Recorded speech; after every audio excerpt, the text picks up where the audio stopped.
Okay, welcome everybody. This is the Southern California Water Dialogue. This is going to be our first virtual dialogue meeting of 2021. My name's Connor Everts, and I'm co-chair, and I'll be doing the introduction to the meeting. I represent the Southern California Watershed Alliance and the Environmental Water Caucus, and my co-chair is Dee Zink from the Metropolitan Water District, who will be moderating the question and answer period, which will be after our three presentations. This is our third one, so we're still learning. Bear with us. I want to thank our steering committee, our tech team, Dee Zink and our Met staff who've made all of this happen, and Kathy Caldwell, our coordinator, who's pulled it all together.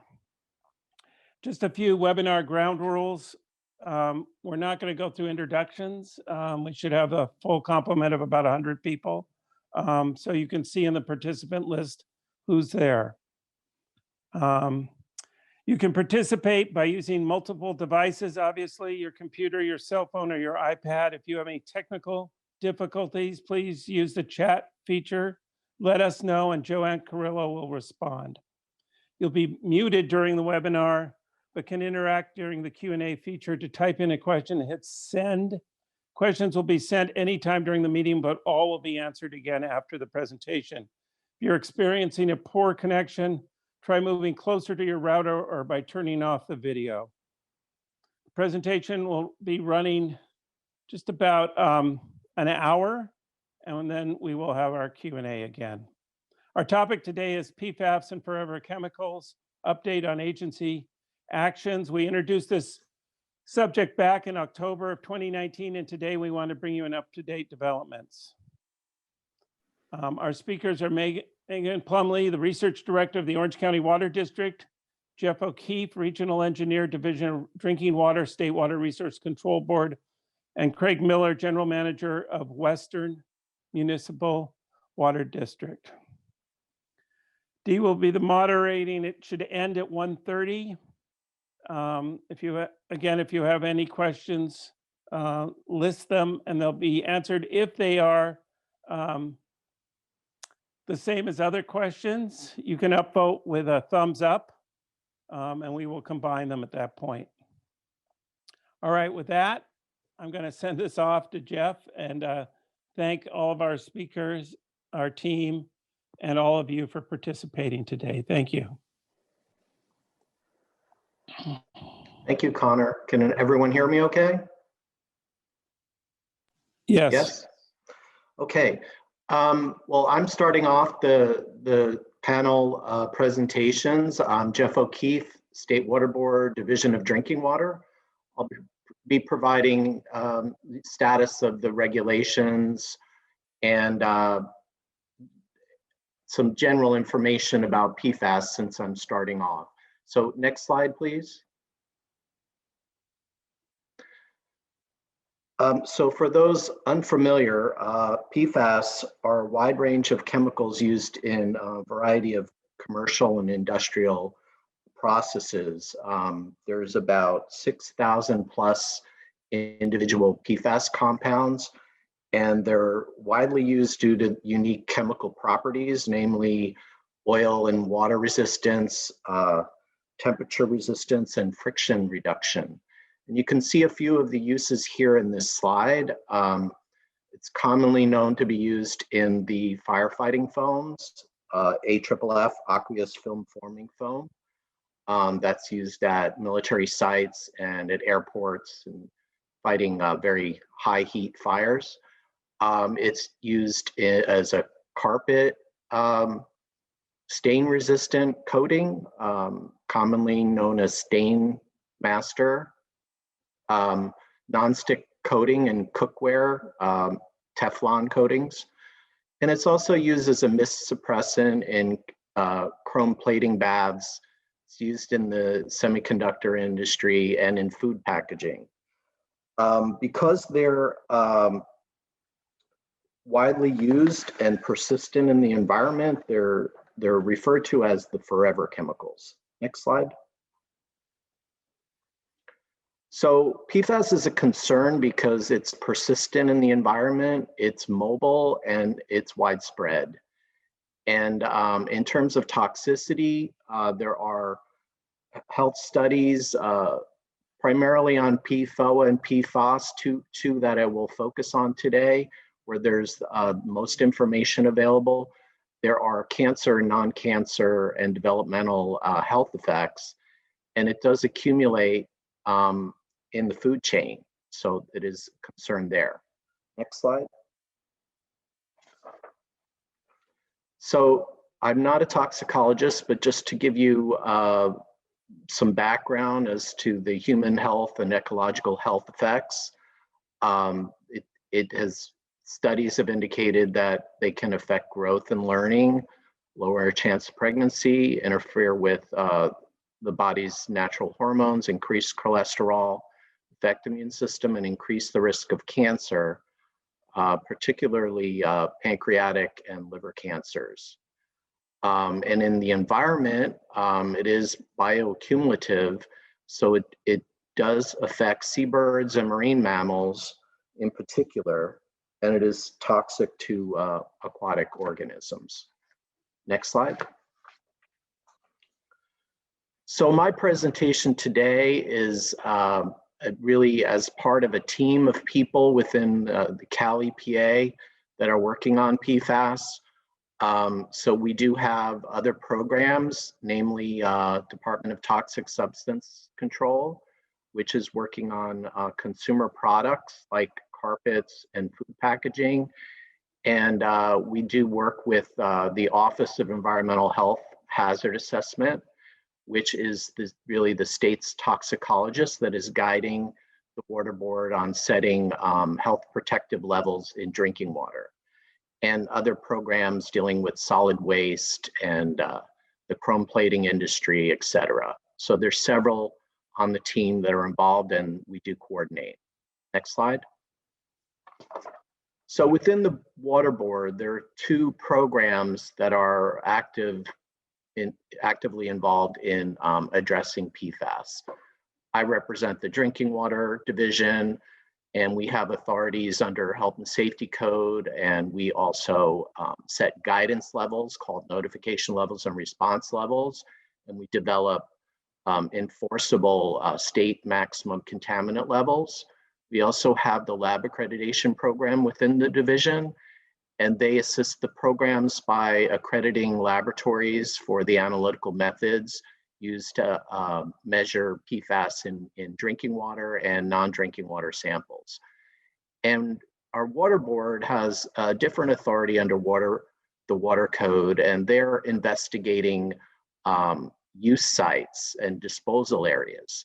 And they have their own process to issue orders to monitor and to assess. Next slide. Here's just this quick snapshot of where we've been and where we're headed as to setting regulatory levels for PFAS. At present, we're most focused on PFAS and PFOA. And going back to 2014 to 2016 timeframe, US EPA required a representative sample of drinking water sources to be monitored, 6 of the PFAS. And in 2016, they established what's called the lifetime health advisory limit in drinking water of 70 parts per trillion combined, PFOA plus PFAS. And into 2018, the division established notification levels and response levels for these two, and later lowered them based on recommendations from OEHA. And the current notification levels and response levels are shown on your screen. So there are now individual response levels for each of the chemicals at 40 and 10 parts per trillion. I'll talk a little bit more about what that means and what water utilities have to do when those are exceeded. We are awaiting what's called a public health goal from the Office of Environmental Health Hazard Assessment. It was expected last year. We do expect it soon. I was told there may be a new study that they want to consider, so it may drag on a little longer, but hopefully we do expect that soon. That goes through 2 drafts and a peer review process, so it will take over a year for those levels to be finalized. And meanwhile, in parallel, the division will be working on setting regulatory limits, maximum contaminant levels for PFAS and PFOA. There are other PFAS that are being looked at. In next slide, please. And there are 7 other PFAS that have been detected in drinking water. And so far, OEHA has come up with a recommendation on PFBS. It's one of the short chain PFAS compounds.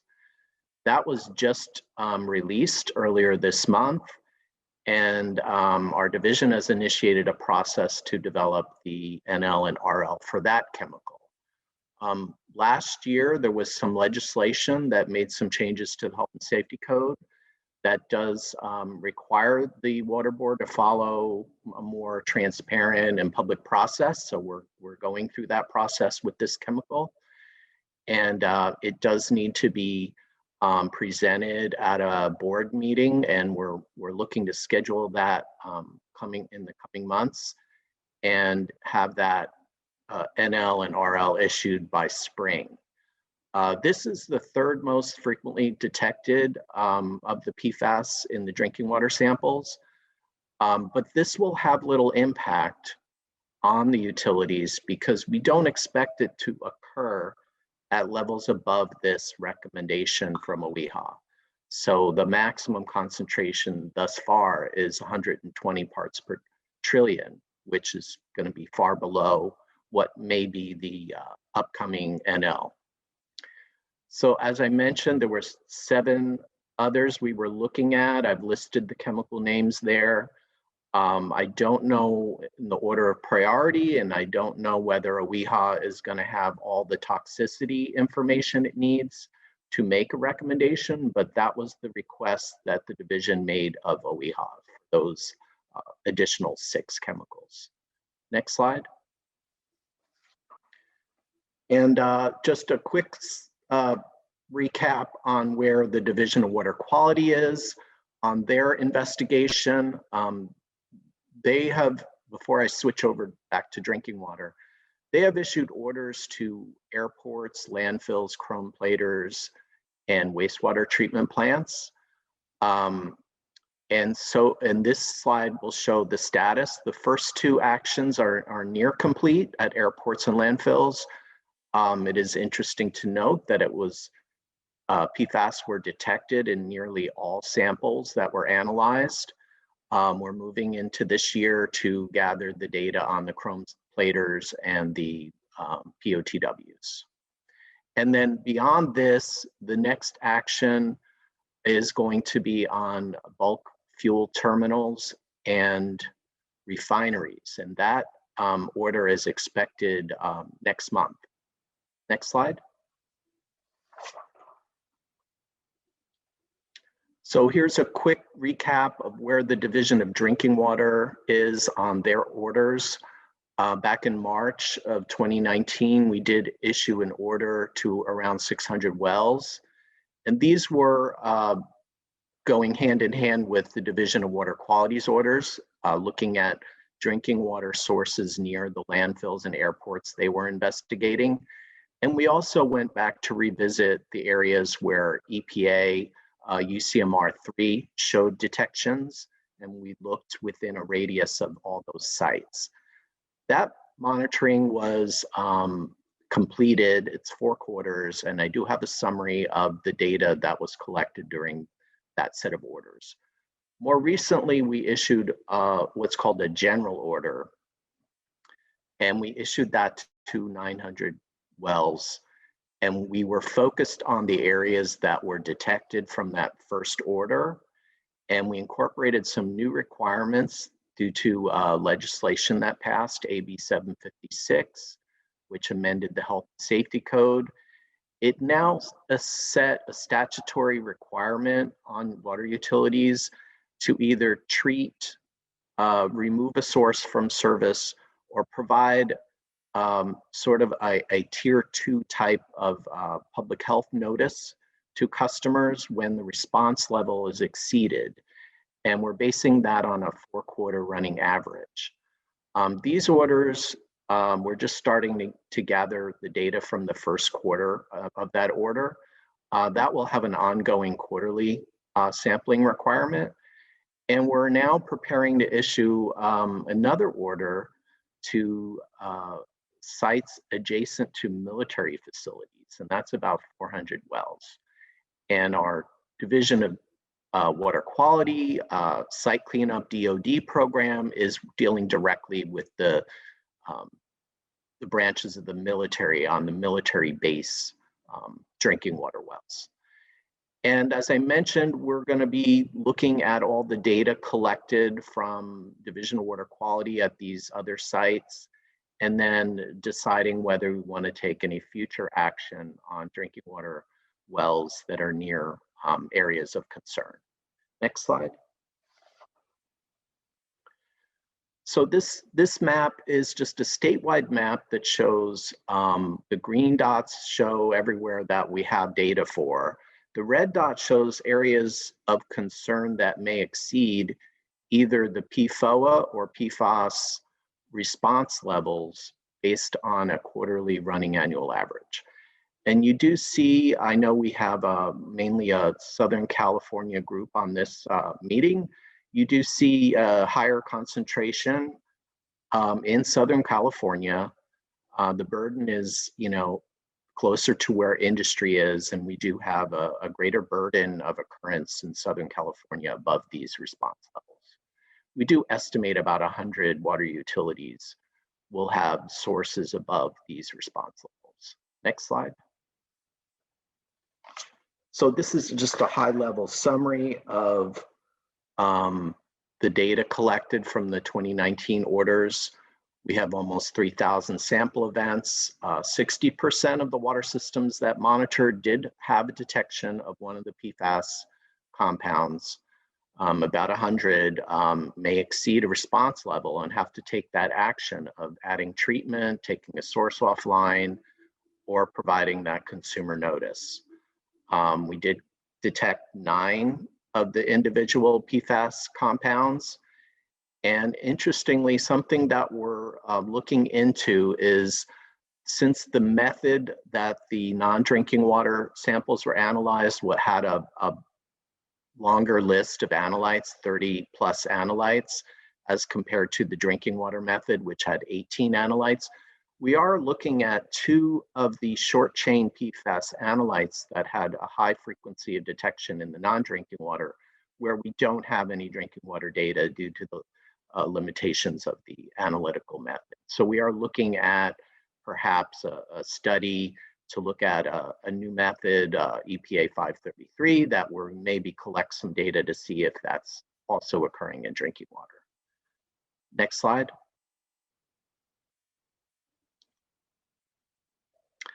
I'm not going to dwell on treatment too much. Our next presenter will be covering the Orange County research in the area of treatment.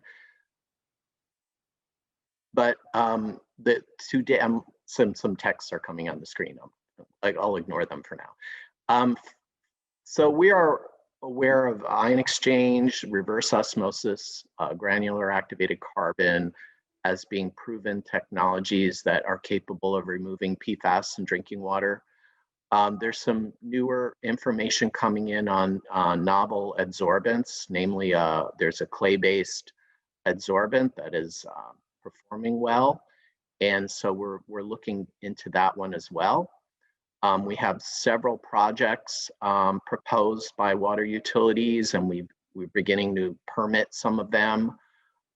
We just recently permitted a project for ion exchange in the LA office, and we have, I put 20 plus, but it's probably maybe double that number of water systems that are proposing treatment. Next slide. So I was asked to cover a little bit about permitting of these new treatment facilities. Just as a reminder, the Health and Safety Code does require water utility to obtain a permit if they're modifying or changing the method of treatment. So we're beginning. We've worked internally to pull our staff together that are working on the permits to make sure we have consistent approach. But these permits are establish the treatment and operating conditions through the permit provisions. And our staff are required to do a technical evaluation of the design, O&M plan, et cetera. And we also would consider how the treatment will work within within the overall water systems distribution system. So we do consider that as well. Next slide. So I know everybody is, once they submit a request for a permit, they're eager to receive one. Ours are operating permits, so they are issued after the project is completed and startup testing is completed. But the time to issue is dependent on several factors. The submittal of the data package, whether it's complete, CEQA is required for these projects. As I mentioned, we are meeting internally to coordinate within our own division staff. And I would encourage any water system proposing treatment to meet with your district office and discuss the project and regularly provide updates.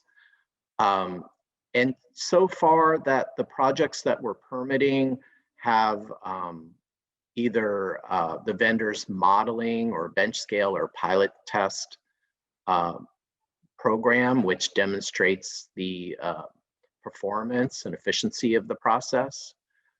And just lastly, we need to consider how it will operate. If there's multiple wells going to a treatment train, can they operate independently, or do they all have to work together, and do they have some blending operation or something? So we would consider all that as part of our evaluation.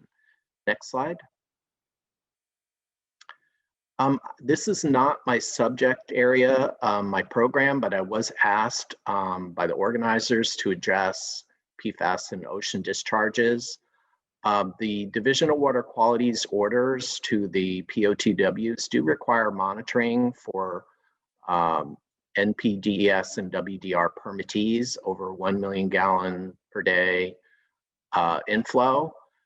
So there's currently only a monitoring requirement, and there's not a discharge limit. However, that's going to be coming as part of the process after the data is collected and evaluated.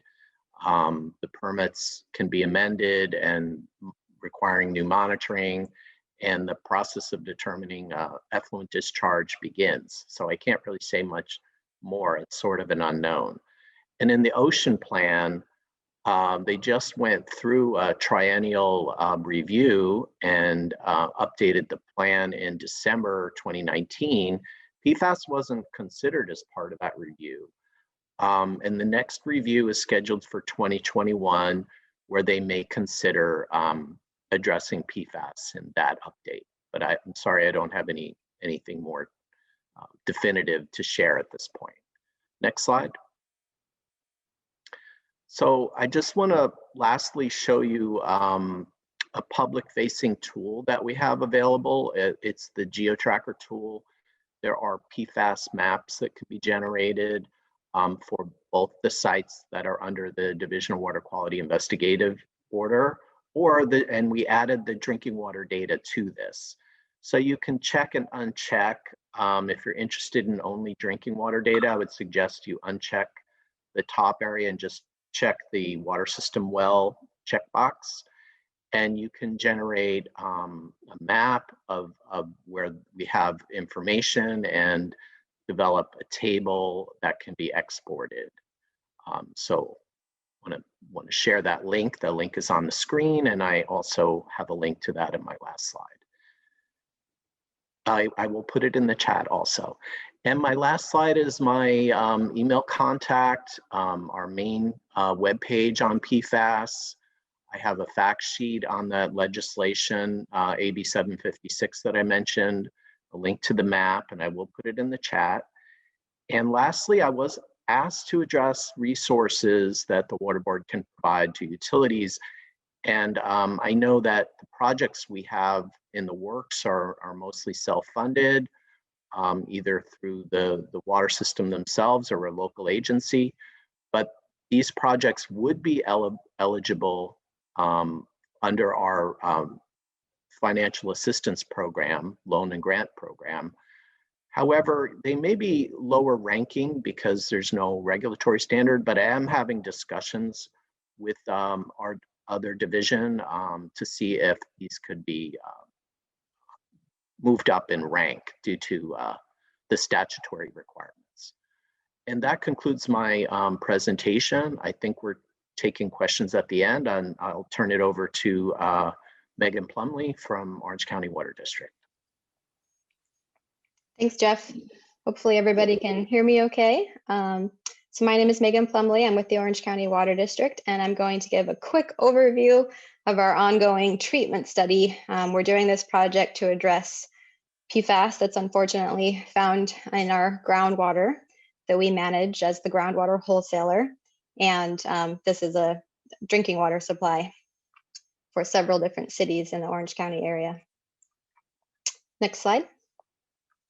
So quick introduction to PFAS. Jeff already basically covered it. Next slide.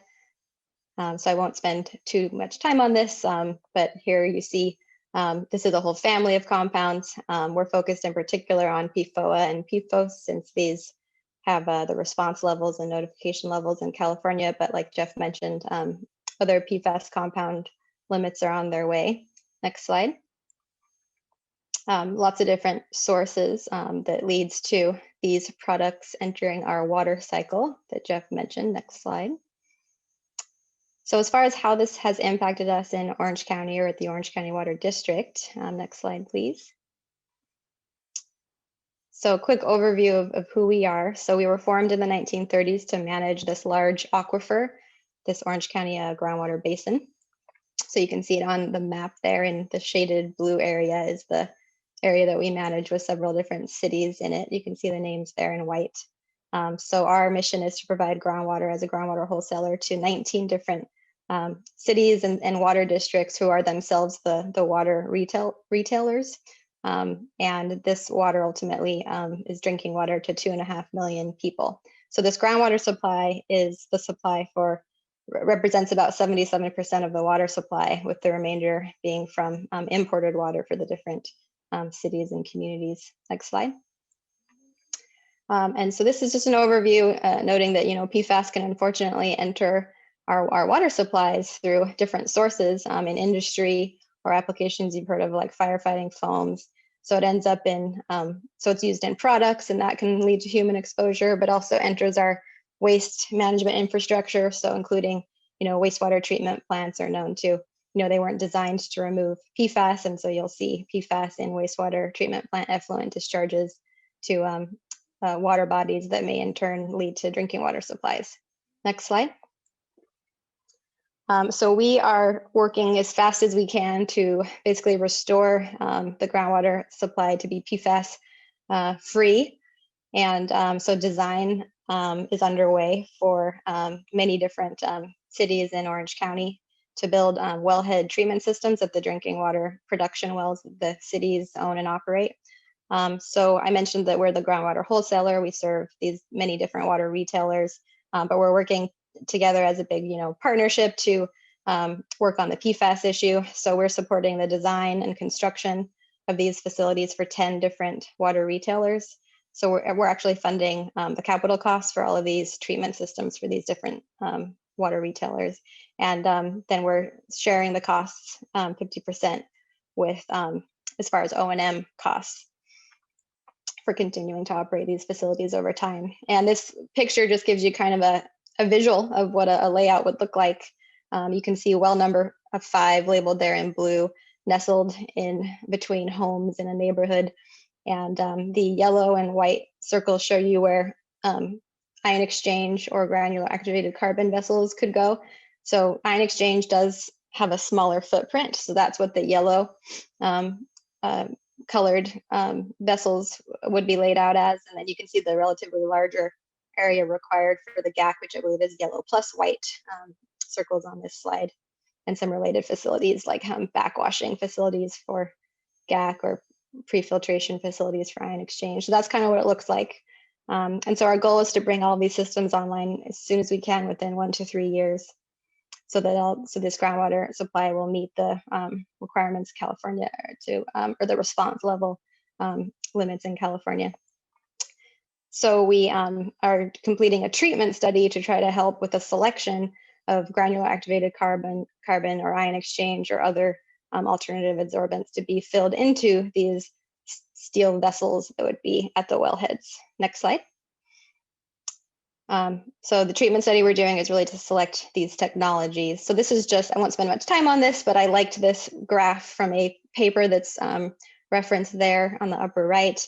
But basically you can see that on the upper right of the figure, activated carbon, ion exchange, and reverse osmosis or nanofiltration are listed as being, the most feasible on the x-axis and the most mature on the y-axis, in trying to compare all these different PFAS treatment technologies that could be used for drinking water applications.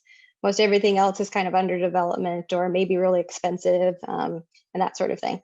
So these 3 technologies I mentioned are the ones that are considered, the most feasible. So that's what most, drinking water impacted communities and water retailers would be looking at, is these different technologies. So that's what we examined in our project. I won't talk about the membrane treatment today, but we are looking at that as well. Essentially it's more expensive, and so that's why membrane treatment often comes off the list, and we focus on the adsorbent-based technologies. Next slide. So the goal overall, of course, is to meet California's PFAS water quality guidelines to ensure the quality of our groundwater and promote public health. And the specific objectives of the treatment study is to look at, which adsorbent could be used in these treatment vessels to best remove PFAS and for the best value.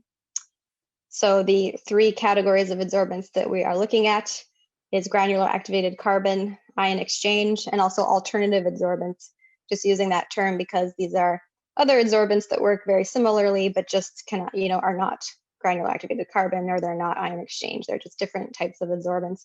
I've also used the term novel adsorbents before, so you might have heard that. That term just gets a little dated once it's an established product that's been around for a long time. So I'm beginning to use the term alternative adsorbents instead. Next slide, please. And this project, to do this overall treatment study, we're working with Jacobs. So we hired, they're an engineering firm, so we hired them to complete the study on behalf of OCWD, where they are, a key part of the study is laboratory testing as well. So that's one of the many tasks in the project. Oh, sorry, one more slide back. But we're also examining these adsorbents at pilot scale. And so Orange County Water District staff are operating the pilot. So this all is feeding these 2 data sets come together in this project. And Battelle is completing the laboratory work as a sub-consultant to Jacobs. Next slide. So why are we doing both? Kind of what are the advantages, disadvantages? So the lab scale work gives you results for these adsorbents very rapidly. So it's much faster than piloting. You can essentially, essentially filter your water supply with these adsorbents and see how it performs and compare adsorbents to one another. And it's called rapid small scale column testing. However, it is really just done for using standard, methods. It's most suitable for the crushable adsorbents. So that excludes the ion exchange. So it's really more appropriate for the granular activated carbon. And in our case, the 2 alternative adsorbents we looked at were also crushable. So we went ahead and included those in the RSSCT as well. And because it's so rapid, you could test multiple waters. So if your project is complex like ours and you have lots of different wells that are impacted that may be far away from each other and could have slightly different background water qualities that can influence performance, then you're able to do this rapid testing for all the different waters. So that's what we did. And we were able to sort of rank the better performing, meaning longer lasting adsorbents, and see if that trend sort of held up for the different wells, which it more or less did. Pilot scale testing is more confident because you're not crushing the media, so you're not manipulating things and then having to do mathematical modeling to convert your lab scale data to a full scale performance projection. So there's of course assumptions there, and the projections are not perfectly accurate. So with a pilot scale test, you can get more confident results. But of course, in our case, we just set it up at the one site, so you don't necessarily get it for all the water supplies you may be interested in unless you want to do a lot of different pilots. So we chose one representative site, and it takes many, many, many, many months to get the results because it goes at the same pace as a full-scale system. So, and I'm referring to how long it takes for the PFAS to break through, meaning that you've learned how long it takes for your media to become exhausted so that it's no longer removing PFAS. And that informs your cost estimating and your operational planning so that you know how frequently you'll need to replace or refresh the media with new media. Next slide. And this is a theoretical breakthrough curve. So with your influent water going in with PFAS, the idea is it comes out PFAS free because the PFAS has been adsorbed to the adsorbent material. So on the y-axis, you have concentration of whichever PFAS you're interested in, and the x-axis is time, or it can be plotted as cumulative volume treated. So this is the kind of data that you collect, whether it's at lab scale or pilot scale, and you get all these curves for the different adsorbents. And what you want to see is a later breakthrough. So the curve shifted to the right. Next slide. So I'll give a quick overview of our pilot test. Next slide. We chose a well to supply water to the pilot that is nearby one of our spreading ponds, where we spread Santa Ana River water to recharge groundwater supply. So you can see the big pond there, and then the red star is our pilot site. This is actually an OCWD owned non-potable well, but representative of the local water quality. And it's in Anaheim. And so we only have, it's actually, very limited amount as far as concentration of PFAS and types of PFAS. So you see the list there, and this is pretty typical of groundwater in the area. So, fairly low concentrations. The PFOA concentration there, you can see at 16 on average, is above the 10 nanogram per liter response level in California. So that's, for our project, that's our real compound of concern, because that's the compound that exceeds the response level. You can see there that the PFOS is actually below the 40 nanogram per liter PFOS response level. So we're going to get PFOS removal at the same time as PFOA, which is great.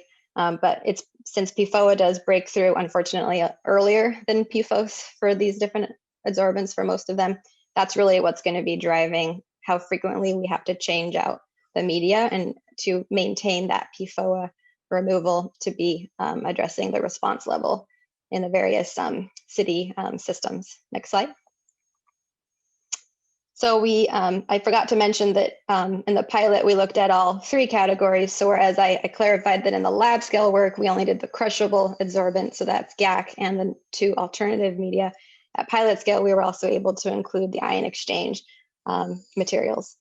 So this is just a list of those, of the suppliers of the different products. A key distinction is the empty bed contact time, which is a key design criteria. So it's, related to how long the water spends in time in contact with the adsorbent. It just has to do with the capacity. So how, for that particular adsorbent, how much time does it need to remove the PFAS? So GAC needs a little more time to ensure that, non-detect full removal. So these systems are bigger, whereas ion exchange and some of the novel adsorbents for these particular alternative or novel adsorbents need less time. So these are smaller footprint treatment systems for that reason. And the two alternative adsorbents that we looked at, one of them is from a company called Cyclopure. The product is called Dexsorb Plus. And then the other is from Setco. It's a product called Fluorosorb 200. I think my next slide, please. I think it lists, if anyone's interested in the names of the other products, I have that list as well for the from Calgon and Evoca, Purelite, etc. For the various GACs and ion exchange resins. This is what the pilot looks like. This is a small building. We've got a prefab building to protect the pilot skids. You can see them through the doorway there. Next slide.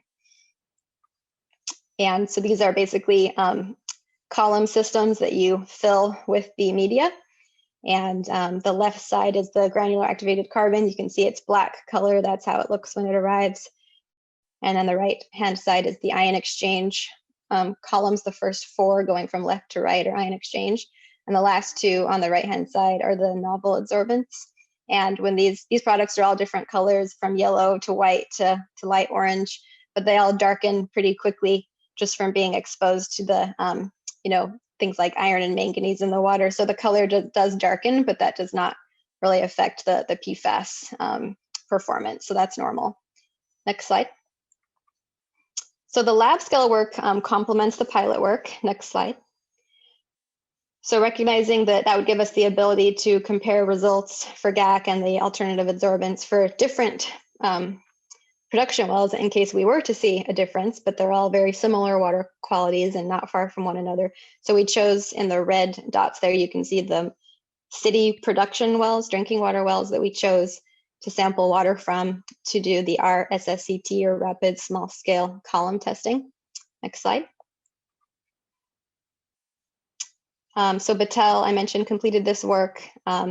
We initially, so this table lists all the different waters or different cities that we rotated through to do this RSSCT. The original plan was to look at all media for all the cities. So this 8-column apparatus, RSSCT lab apparatus, you can look at 8 media at a time. So the plan was 7 GACs and 1 alternative adsorbent, and then to that last position for the alternative adsorbent just every other time to do the other alternative adsorbent rotating. But ultimately, with the first 4 waters, we saw very consistent results. We're just getting the same GAC and alternative adsorbents were doing better, meaning lasting longer. So we were basically getting the same results. So to increase the pace of the project, since we had also lost several months related to COVID impacts when the lab was shut down, we ultimately down selected to some of the longer lasting or better performing media, and then just continued going through the different city waters for those media. So that allowed us to do more cities at the same time with the 8 column capacity. So, one lesson learned would be in kind of designing out a big project like this, just trying to upsize the amount of lab columns available could allow, and then maybe making that investment up front could just allow more to be done all at the same time when wanting to look at multiple waters rather than having to repeat everything sequentially. Next slide. So these are very small column tests. You can see the dimensions there. Again, it's for crushable media.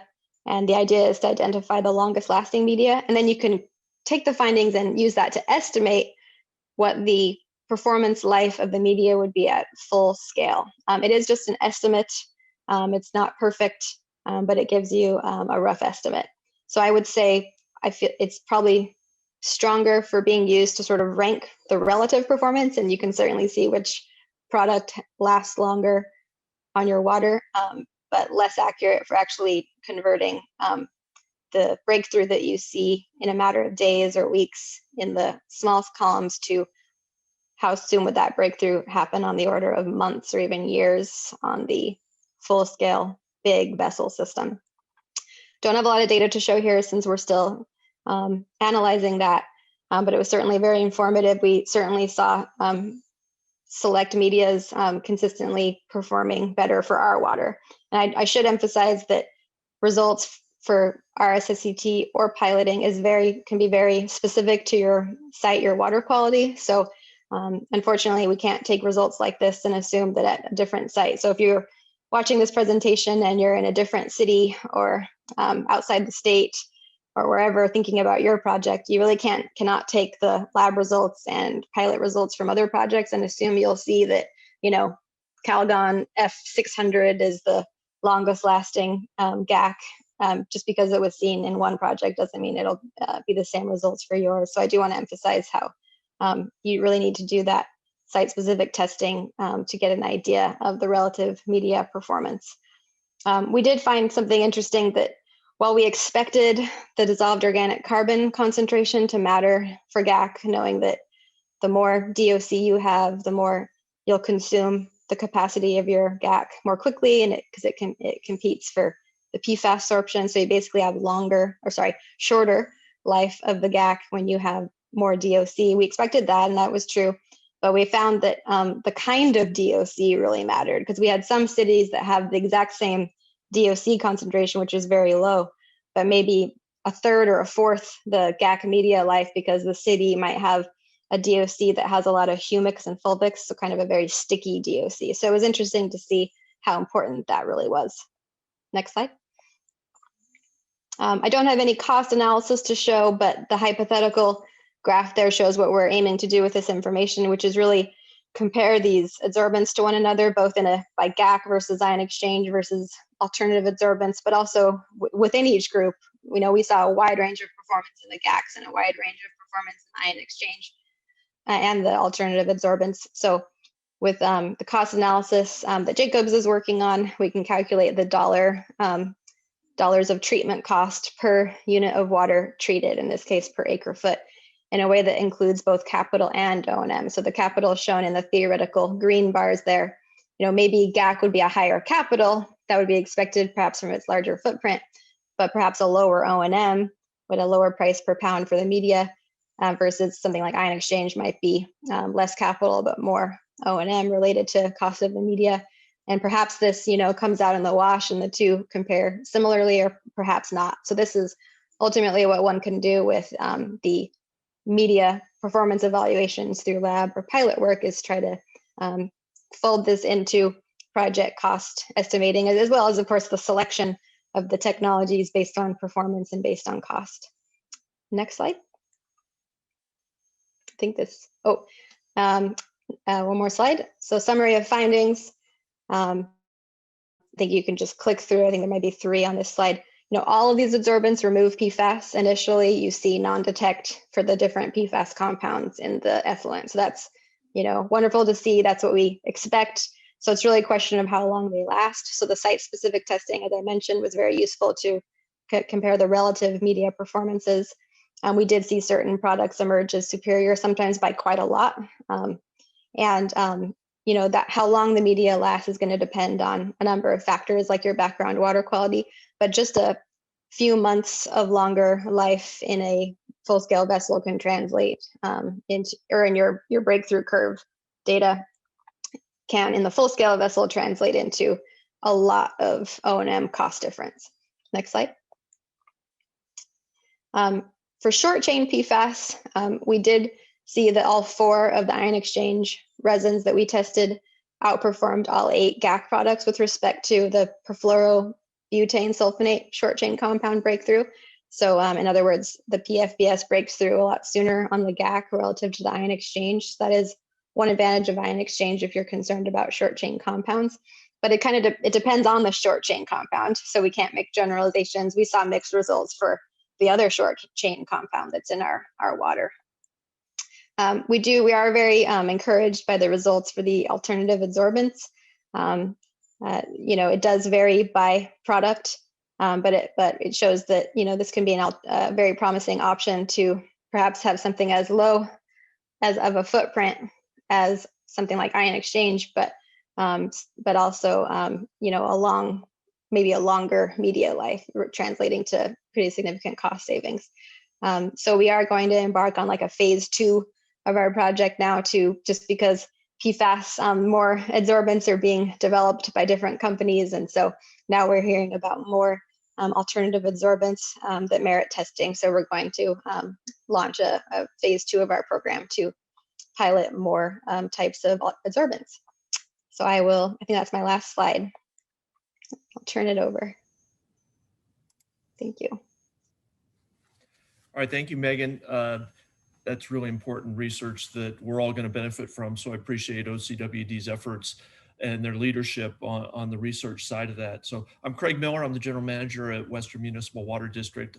I'm going to kind of pivot a little bit and get away from the research side and the regulatory side and talk about the agency side. So how do we deal with all that information, and how does it affect us, and how do we implement projects and programs? So I'm going to look at a couple of real world examples on the sewer side, and the drinking water side. And, you know, we're saddled with the practicality of, well, what do we do with PFAS now? You know, how do we budget? How do we generate the revenue? How do we design it? How do we construct it? Do we have enough space to build treatment that Megan's talking about? Do we not? Have we planned for that? Do we have alternative water supplies? So let's run through a few examples. Next slide. So like I said, I'll talk a little bit about Western, then we'll get into a sewer example, a few local water challenges, and then a couple of takeaways. Next slide. So a little bit about Western, for those of you that don't know, large service area, over 500 square miles. We serve about 1 million people. We have 25,000 retail connections. You can see those on the map are kind of hatched areas in Riverside and in Murrieta.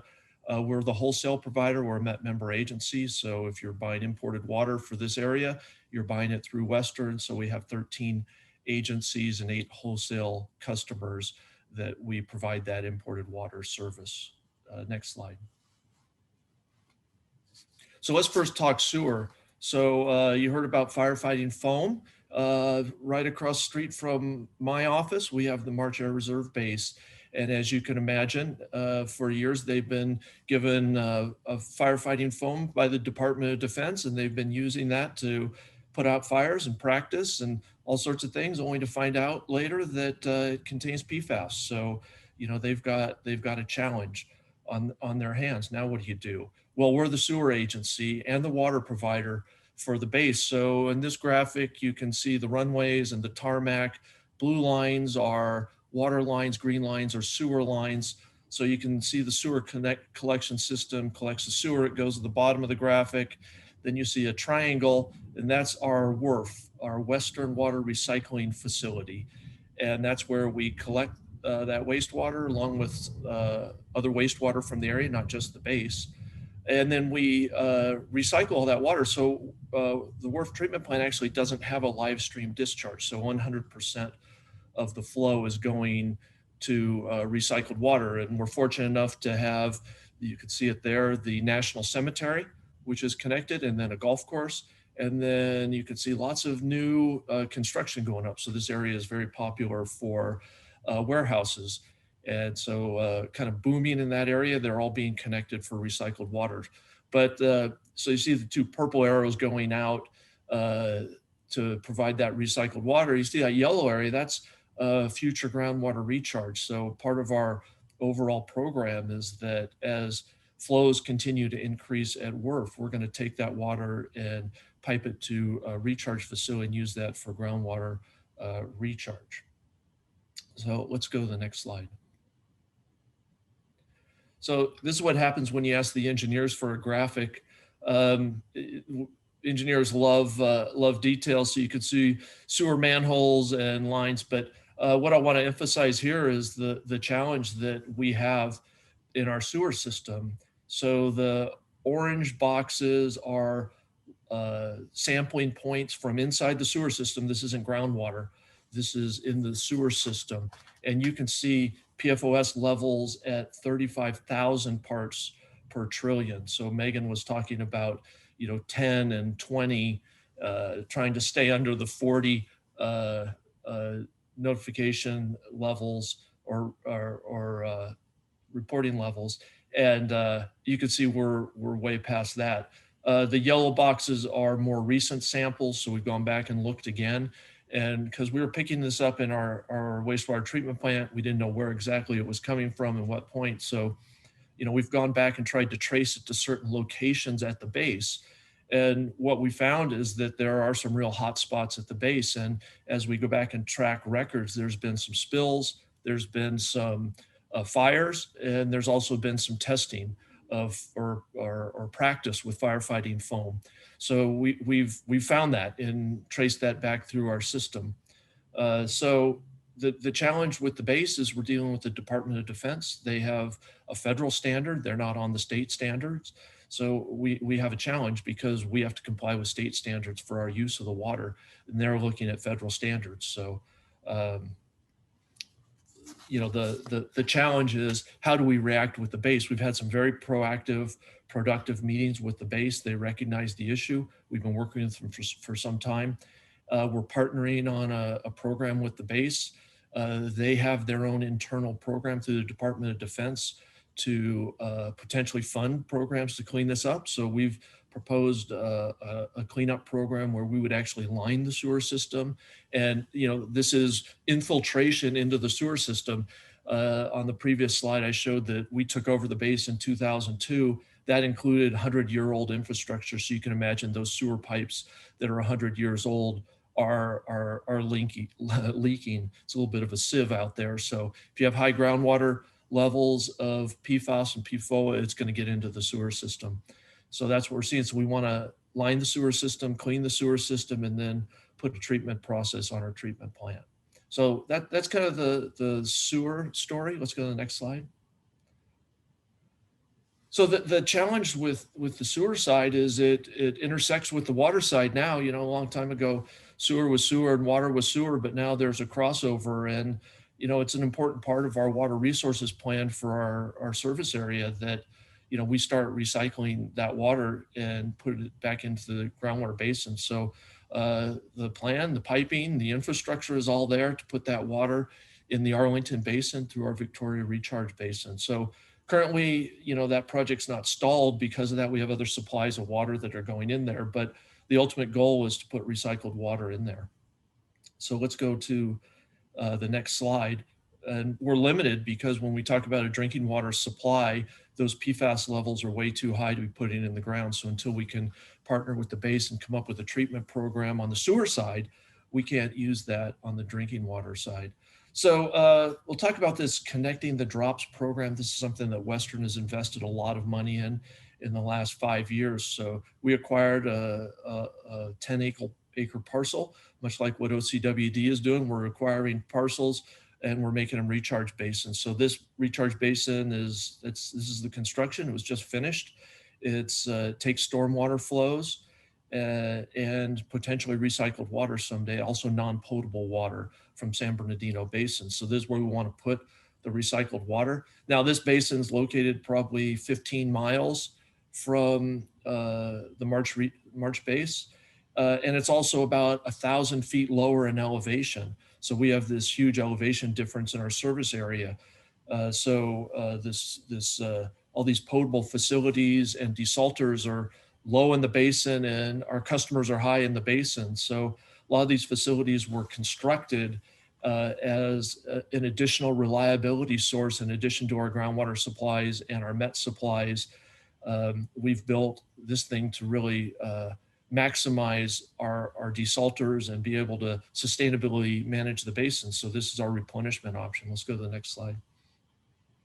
We've also been improving our infrastructure. There's a La Sierra pipeline.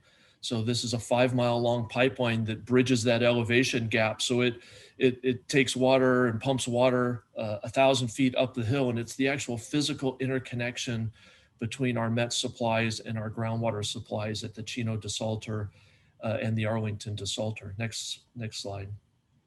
And here's the brand new pump station that's going to actually power that pipeline.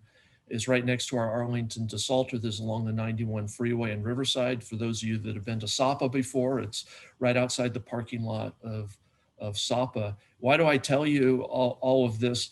This is where we're trying to help the region out on PFAS issues. And so, we want to recharge that water. We need to fix the PFAS challenges so we can recharge water. But let's transition into some of our member agencies and see what they're battling on PFAS on the drinking water side. And this investment in all these systems is going to be important because this is part of our solution to help out our member agencies. So let's go to the next slide.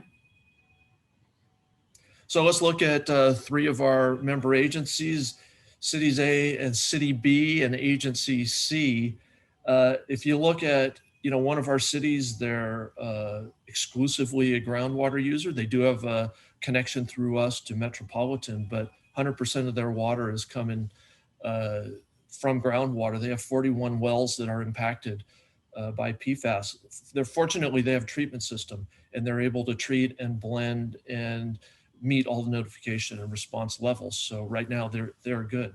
If you look at another city, they've got 11 wells impacted, but they also had already invested in reverse osmosis for some high salt groundwater that's in their system. So they're actually doing pretty well too on keeping below notification levels. But if you go to one of our other entities, they're really strapped. So they've got 4 impacted wells. They're exclusively a groundwater agency. They've lost 10,000 gallons per minute of capacity, which means they can't meet their summer peaks. So they don't have another alternative water supply. And this, this change in PFAS to our industry has really put them in a difficult spot, because they're literally evaluating a $50 million pipeline project to develop a connection to Metropolitan. Well, fortunately for this agency, Western has been investing in these facilities, the pump station, the pipeline that I just showed you, and the recharge facility. We initiated that investment based on redundancy in our system, but that infrastructure is all connected to this agency. So they're really fortunate that they have a short-term solution for their PFAS problem. But what a predicament that they were put in. They don't really have time to construct PFAS treatment by this summer. They've lost wells. They've elected to turn them off. And it's a real challenge, is how do you meet these short-term pinches? And luckily for them, we think we have a regional solution that they can help utilize. Next slide. So kind of our takeaways, we want to make sure, and we've been saying this for a couple of years now, that these, as regulations are set, they have to be science-based. We have this example of acetaminophen in the Santa Ana River 20 years ago. When I was at OCWD, I was dealing with a study that was put out. Wasn't real science-based, but it got a lot of media attention. A lot of environmental groups latched on to this huge problem of acetaminophen in the Santa Ana River. And people were outraged, and what are we going to do? We're being poisoned with acetaminophen. Well, they did the health effects study, and they said, well, what if you drink a liter of Santa Ana River water untreated for 70 years? What's the equivalent dose of acetaminophen that each person would get? And in that study, they figured out it was equivalent to about 10 tablets of acetaminophen, which is something that someone might take if they've got a sprained ankle or something for the week. So, the public got kind of a level of significance of that acetaminophen levels, and it kind of fell off of the radar screen. So Jeff had talked about OEHA and how they're going to progress through this process of setting maximum contaminant levels, and we really need to see that OEHA work.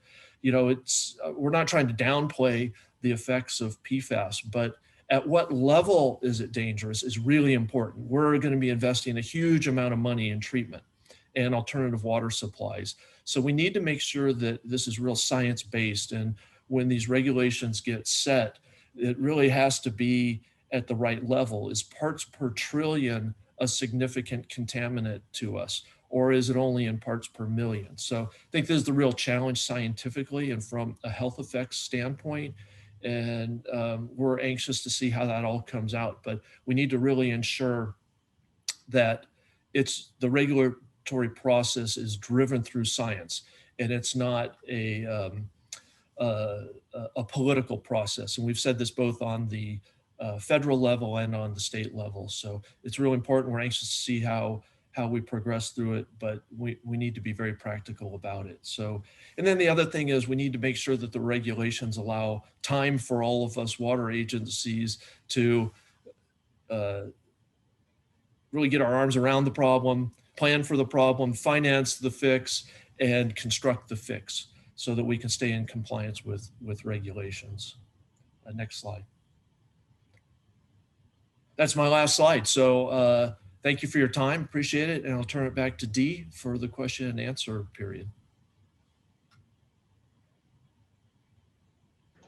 Very good. Thank you, Craig. And if I could ask all of our panelist speakers to mic themselves again, unmute themselves and show your face so that as we handle the Q&A, people can see you speaking. And I want to thank you on behalf of the dialogue. I know others will for what a really fabulous presentation. So much information today. For all of our listeners and viewers, just a reminder the way that we're handling our Q&A. There's a Q&A button at the bottom of your screen. People are getting pretty familiar with Zoom now, but if you just click on that Q&A button, then it will allow you to type in a question. So we're using this instead of the chat function. Go ahead and type in your question. And want to direct it to somebody, please include their name in the question. And then also, if you want to give a thumbs up because you really want to make sure we don't miss a question, please do that, and I will focus on that as well. And then finally, there have been a couple of questions that have been asked and answered. So what I'd like to do is see how we go with the questions that are coming now.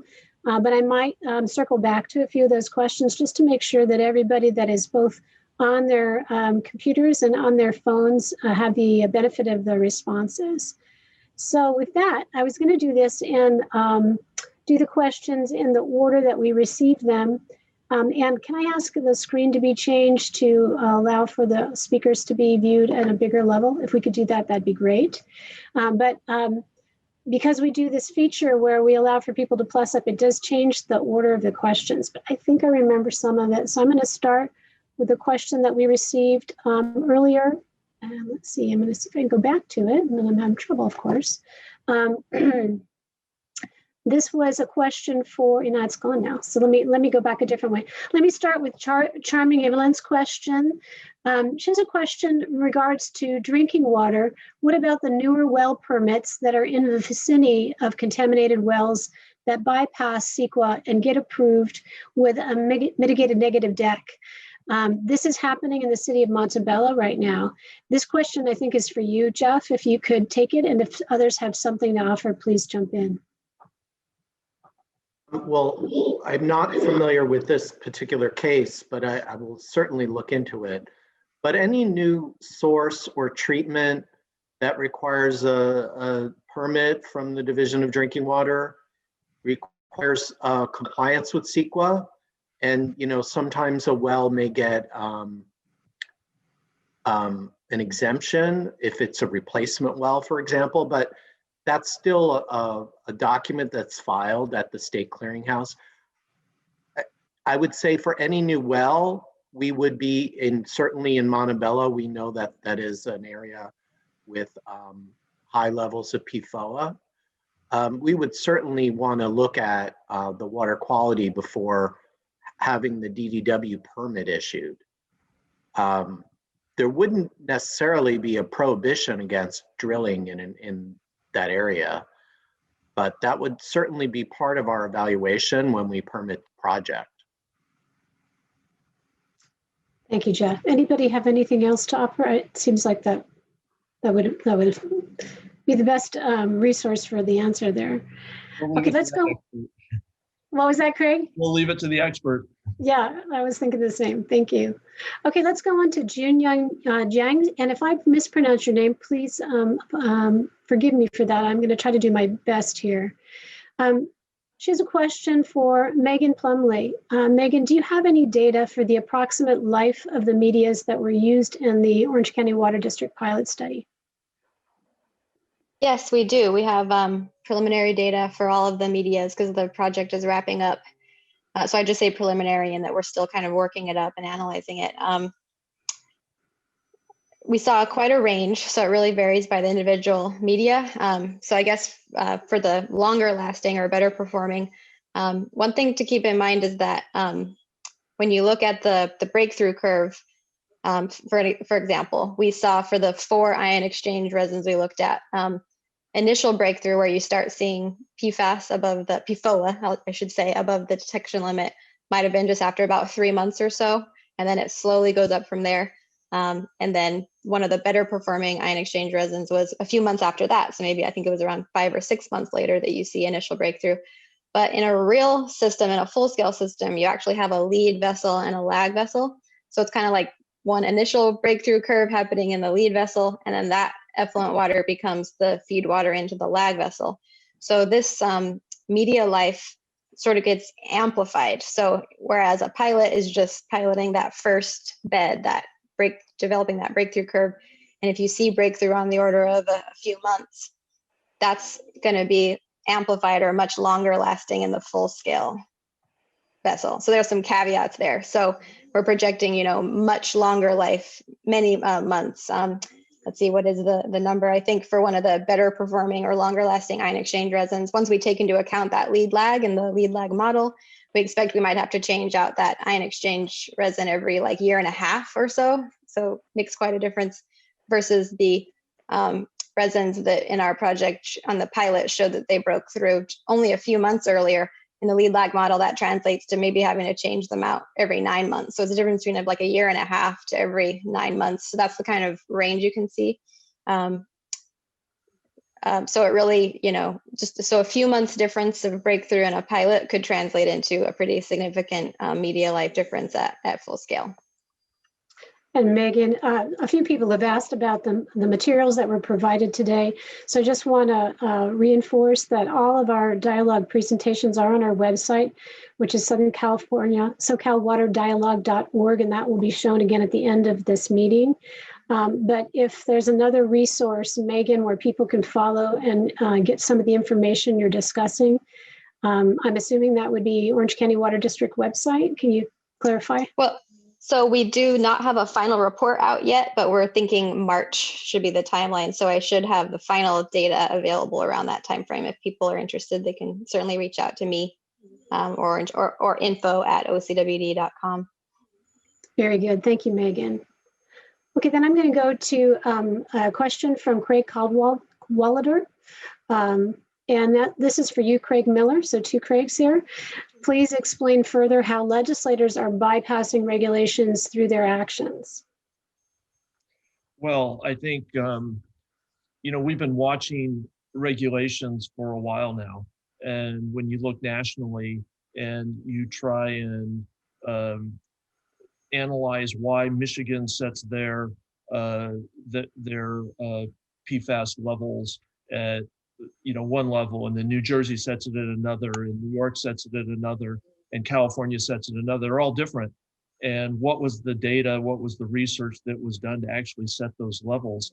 And when we were looking at it, earlier this year, there wasn't a lot of rhyme or reason. What definitive study were they basing that on?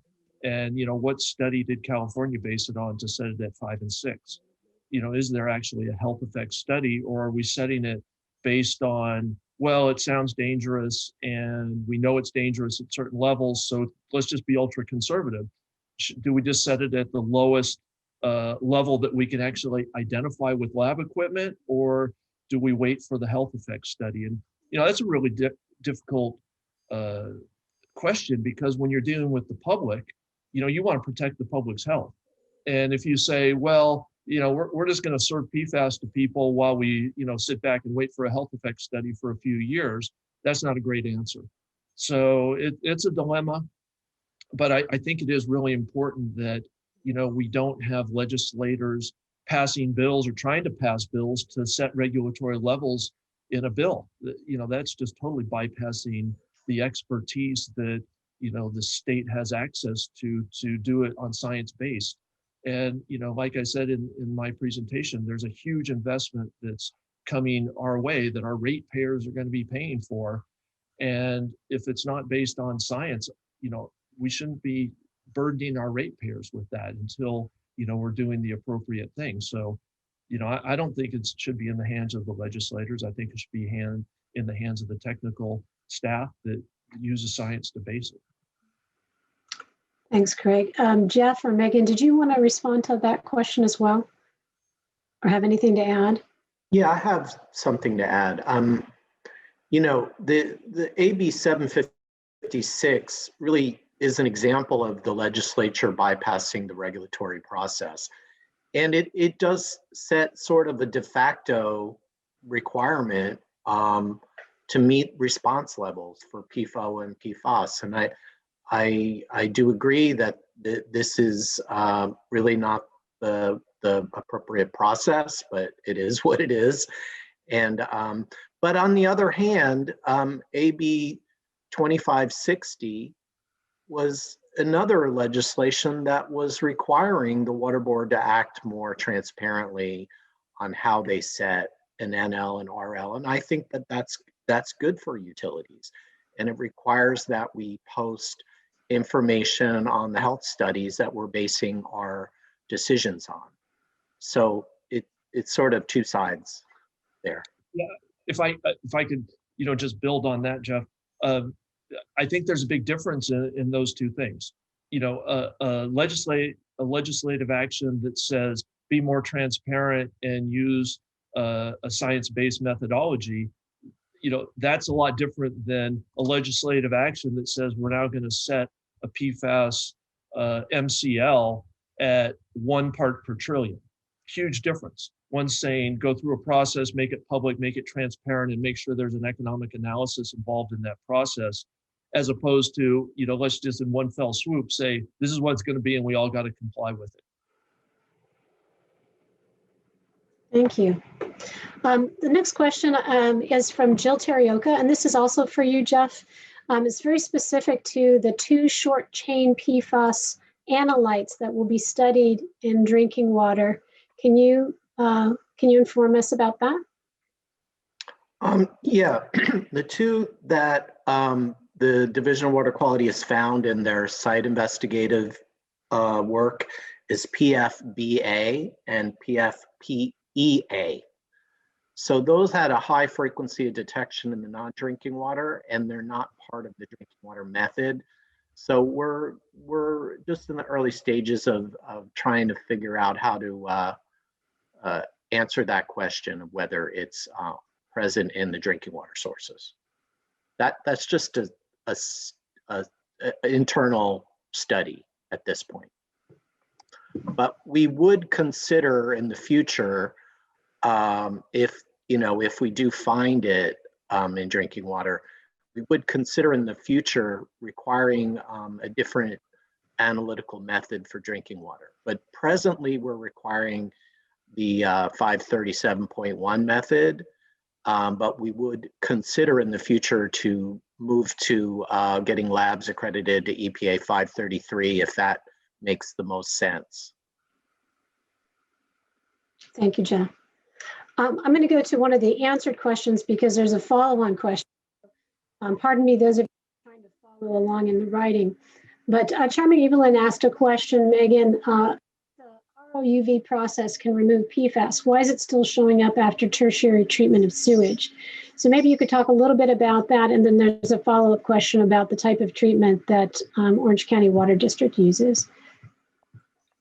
Certainly. Hopefully you can hear me okay. I'm getting a little coming in and out of my headphones. Is my voice coming through okay? Loud and clear.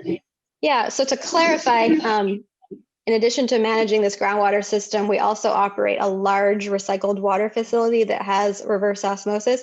So I was actually not referring to that really at all today in my presentation. So OCWD, we have a large advanced purification facility that takes treated wastewater from the Orange County Sanitation District and treats it through processes, including reverse osmosis, to make highly purified drinking water quality water. And we use that to recharge our groundwater supply. Well, there's no PFAS concern there because reverse osmosis very well removes PFAS. So the advanced purified recycled water that we recharge into the ground is not a source of PFAS to our groundwater basin. Now, reverse osmosis does create a concentrate that concentrates everything that got rejected, so including the PFAS, and that is currently discharged to the ocean. So, Jeff's remarks about, what the state is thinking about with respect to ocean discharges is very interesting. Now, separately, in our groundwater basin that we manage, unfortunately, we do see PFAS in the groundwater just related to other sources, not related to the recycled water purification facility. So hopefully that clarifies. So we're really looking to do PFAS treatment at city drinking water wells at these different facilities spread across Orange County, North and Central Orange County, specific PFAS treatment system. So it's not related to our advanced purification RO process. Thank you, Megan. And now, Craig, if I could switch back to you, we've got a question from Nicole Blute. And the question is, do you think there's a continuous source coming from deposits on the pipelines in your service area that explain the high PFAS sewer connection concentrations? And have you extracted some pipe to investigate the source? No, we haven't extracted pipe to investigate the source, but our engineering team thinks definitely that this sounds odd, but the sewer pipes are contaminated with PFAS. So we always think about sewage contamination, but at levels in parts per trillion, they feel strongly that there is residual that's left in the joints and in maybe drains or other facilities. At the base, we don't really control how that system was built. So, we go back and find things that are very interesting and how buildings were built and the sewer system was built. So we're very, very confident that we're going to have to go through a significant cleaning of the sewer system to try and eliminate that residual PFAS, or it'll just keep bleeding into the system. But that's why we also are going to put some sort of GAC treatment on the treatment plant, because it's going to take years and years and years to clean up that system. And even the lining project that we're talking about, it'll be very effective in cutting down the quantity of PFAS or the load of PFAS into the system, but I don't think it'll fully eliminate it. So it's going to have to be a two-pronged approach. Try and cut it off so contaminated groundwater is not getting in, but then treat it on the back end of the plant. And Craig, you partly answered this, but Don Bentley has a question about whether the sewer lining is only going to be focused on areas known for high groundwater where PFAS could enter in the sewer through infiltration. And if so, how much of your system would need lining like that? Yeah, I don't, it's not a significant part of the system because we're only going to target the really high concentration areas. So the lower concentration areas are going to be knocked down by the GAC system on the back end of the plant. So, I don't think lining is the solution, really. That's just cutting down the load. The other side of the program is we have a whole different project that we're partnering with Eastern Municipal Water District to actually lower the groundwater levels and build a water supply treatment system around the base, which is going to lower that high groundwater, which will cut down on the infiltration. And it's also going to start improving the treatment of PFAS in the area. So kind of a two-pronged approach. I didn't even get into that other project. Thank you, Craig. We have a question from Rajat Chakraborty, and it's for Megan. And Rajat is asking, what various levels of PFOA were tested in the lab test? Since the influent water quality can vary, impact of various levels of such chemicals would be interesting. Thanks. Yeah, I wouldn't be too concerned about that unless the levels vary a whole lot. In our lab scale work, we just used the natural groundwater and we did not spike any additional PFAS. So we just had the suite of 5 or 6 different PFAS at relatively low concentrations. I had that slide shown, for example, around 16 nanograms per liter for PFOA and 20 something for PFOS. So they're all there together as a low concentration mixture. So you get a sense for how long your media lasts in that lab testing. If we had done the same test, with 40, 50, 60 nanograms per liter, I think we'd have very similar results. So you can still interpret your findings for slightly higher or lower concentrations. But if you start trying to compare to massively different PFAS influent concentrations, like maybe microgram per liter amounts, it'd be better to do the lab test under those conditions. Thank you, Megan. I can see more questions coming in, and I think we're going to end up having to have some online Q&A after this event. So I'm going to answer a few more questions before Connor comes back in and wraps us up. But let me start with a two-part question from Evelyn Wendell. Evelyn's asking for the group in general, for the panelists, can you please discuss further how and what agencies and regulators can do and are doing to work directly with large polluters to curb source pollution. Talked a little bit about the military, Craig, but there's other sources. And then the second part of the question is, can you please discuss what agencies are doing to educate customers about how the public can make smart personal choices and also eliminate source pollution sources? Anybody working on that? Yeah, well, I don't. That sounds like it's more geared towards me as the water provider. You know, the question about the polluters is a hot topic right now, and you know, there's numerous cases that have been filed about against the manufacturers. And so when you look at the military, you know, they didn't manufacture the chemicals. They were, you know, given those chemicals to use. They didn't know they had a problem. And so now, whose responsibility is it? Now, the Department of Defense has programs to help clean it up. But, you know, when you look at the water districts, and OCWD has kind of led the charge and on evaluating challenges to the manufacturers, and we're all looking at that. You know, initially there was a lot of thought that, well, this is coming out of the wastewater treatment plants and it's getting into the drainage courses and it's getting into the streams, so that's the problem. But none of the wastewater treatment plants introduce this. It's not part of our treatment process and wastewater treatment. It's coming from other places. And I think both Jeff and Megan, you know, did a good job of showing all the different places it can come from. So we've got this problem on our hands, and, you know, we didn't cause it, and, you know, who's going to fund this? So that's a big challenge. Now, as far as, you know, what can the public do to protect themselves? You know, that's our job. You know, that's where we come in. We're protecting the public. So, you know, the water agencies that I talked about, you know, it affects 40 wells or affects 10 wells. You know, predominantly we take those wells out of service. You know, we're not going to be serving that water. So that's our job, to protect the customers.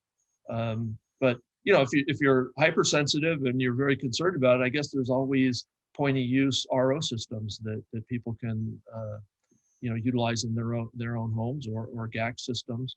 But we feel that's our responsibility to implement the regulations and protect our customers. Thank you. And I see Connor's back joining us. So Connor, I'm going to hand it back over to you. Hopefully we can put everybody's contact information up so that the questions that weren't answered today can be answered individually. And if we have something we can share on the website, we'll do that as well. Connor, and thank you. Thank you, Dee. And I want to thank all of our panelists and everyone who participated today in our water dialogue. We will continue to have our meetings on the fourth Wednesday of most months. We don't meet, as you may have noticed, in November or December, also in August. Meetings will be through Zoom webinar for the foreseeable future.